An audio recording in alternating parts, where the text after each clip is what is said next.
Hi guys, welcome back to my channel. I just want to get straight into it because you know how you have a situation and you're just like fuming, like you're just so irritated that it's like, let's get past the semantics of the greeting. You know, hey, how are you guys? I hope you're doing well. This is Kiana. If you haven't subscribed, please subscribe. So there's a misconception that just because someone has a baby with someone, they're indebted to any type of abuse, whether it's physical, emotional, mental. You know, you should take it because you had a baby by that person and you chose that life.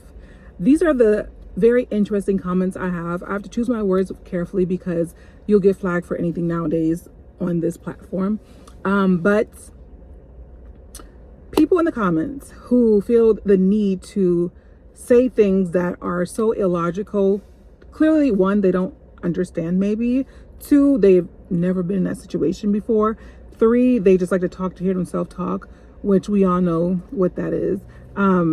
But I just want to come on here and let everyone who has children, who has nieces, who have nephews, it is not okay for anyone to say something to your child, niece, nephew, whomever it might be, that you are taking care of, to say something that could be verbally or emotionally abusive and think that you as the adult shouldn't advocate for the child.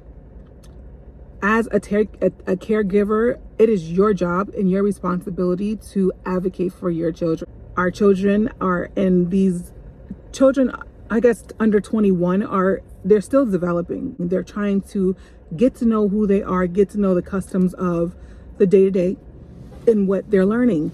And it is our job as parents to make sure that our children are in an environment that is safe, that we control what our children see and witness. I think it is a problem that some parents, and it's typically the ones that are not in their lives, of course, right?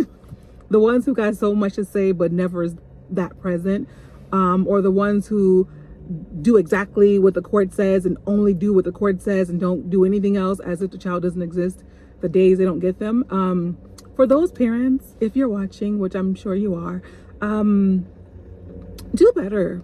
It is 2023. You would think it's the beginning of the year. You would think that these parents, these absentee parents, would be like, you know what? There's a lot going on in this world. You never know when anybody's last day is. Let me be a better parent. Let me do more than I'm supposed to do. Let me just stop doing the bare minimum or nothing at all and like really check in on my child or try to be a better person for my child. Stop thinking that it is okay that you can verbally or emotionally abuse your child. I don't care how you were raised. I don't care what you went through in your childhood. I don't care what you deem is appropriate. When you do stuff like that and you say things to children that you know are offensive and your response is, oh, you can take it, or stop being so sensitive, or, you know, it's not that deep. It is that deep. And if the child thinks, if you're sharing something with a child and it's everyone in the world besides you know that it's inappropriate, and inappropriate mean like rude, harsh, illogical, something you shouldn't be saying, because it can you know, really mess up a child's psyche. It's like, why say it? Like, do you ever think like, you know what, I'm tired of being a horrible person. I'm tired of being an absentee parent. Let me figure out what is best suited for my child. You can't have several children and think that you can parent every single child the same way. You cannot do that. So whether your child is sensitive or your child is a little more outspoken, you have to cater to that. And I think it's such an issue with people who think that they can say and do whatever they want and the child should just take it. Like, you're the adult. You're the one who should be guiding your child. You're the one that should be protecting your child's innocence and protecting your child's feelings. And when your child comes to you and tell you like, hey, you know, this hurts my feelings, or share with you how they feel about a situation, you cannot dismiss their feelings. Whether you feel like it's okay or not, you have to hear them out. And I think it's the Black culture also. Like, we have to allow our children to speak. We have to allow our children to share their feelings without them feeling like it's an issue or they shouldn't. Like they should be banned from having emotions to the situation that they were in.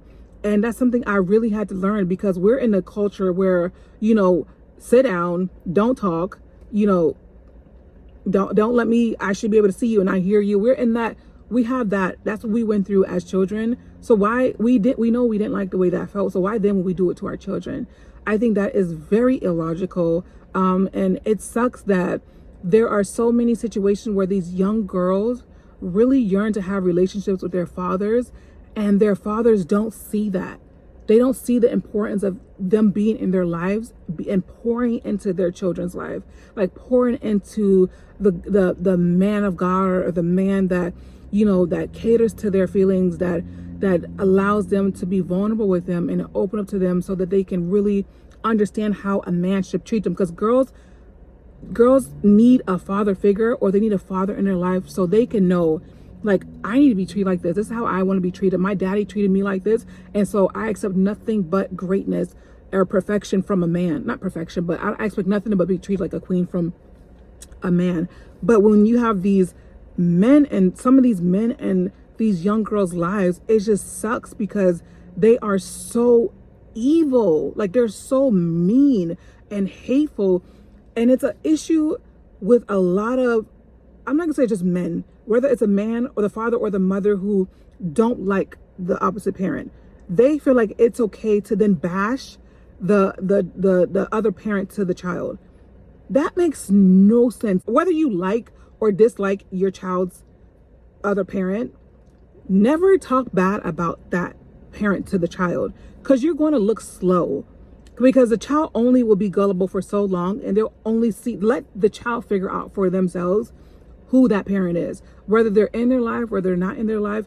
Do not be the person who think that they have to bash a parent, because you look very slow. You look slow, and it makes a child think like, dang, why would they talk about my mom like that? Or why would they talk about my dad like that? Like, I've never experienced that person before. So you're putting things in a child's head that don't need to be there. Like, be mindful on how you treat your child. Be mindful on what you allow your child to be around, and be mindful on your children's feelings. Allow your child to express their emotions, express their feelings. Get to know what makes them sad, happy, mad, angry, emotional. Allow them to have emotion, because it's not fair that you should say and do whatever you want and the child shouldn't react to it or have an emotion about it. As adults, we go through things and we can react, we can have emotions off of it, because that's our feelings and we have a right to feel that way. So I just wanted to come in here to tell people who are in the comments who are saying you should have married the person, or you knew who you're getting yourself into, you like those bad boys, you like this. I'm not even talking about, it don't have to be my situation. It could be anyone out there who's going through a battle with their baby daddy, baby mama, whomever it might be. Just focus on your child. If you deem it's unsafe for your child to be around that absentee parent, do what's best for your child. Do not put your child in an unsafe environment because you need a break, or you need relaxation, or you need time. We all need that. Trust me, I'm a single mother. I understand that. But I'd rather sacrifice my relaxation for the comfort of knowing that my child is at my home and she is fine. It just bothers me that there's just so many people out here who are just doing a disservice to their children because they feel like they can say and do whatever they want, and a child cannot express how they feel about what you said to them. Or a father who is just not in the child's life but has so much to say. How does that make any sense? How do you have anything to say when you add no value to her life or their life or his life? That doesn't make any sense. It does not make any sense. Like, it is 2023. At some point, we have to grow up. We cannot have the same trajectory the rest of our life. With, you know what? I have kids out there, but, you know, I don't like their mom, so I'm just going to be whack. Like, I'm going to live my life, have as many babies as I can, and just be whack.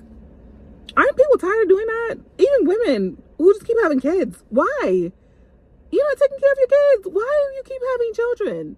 I don't understand. My camera overheated, so it cut out, but I just want you guys to know to be mindful of what you say. Be careful on how you choose to talk to people, because you never know what someone's going through, what their final take is, and we never want to be the cause of anyone hurting themselves or hurting other people. Thank you guys so much for watching. Next time, be blessed.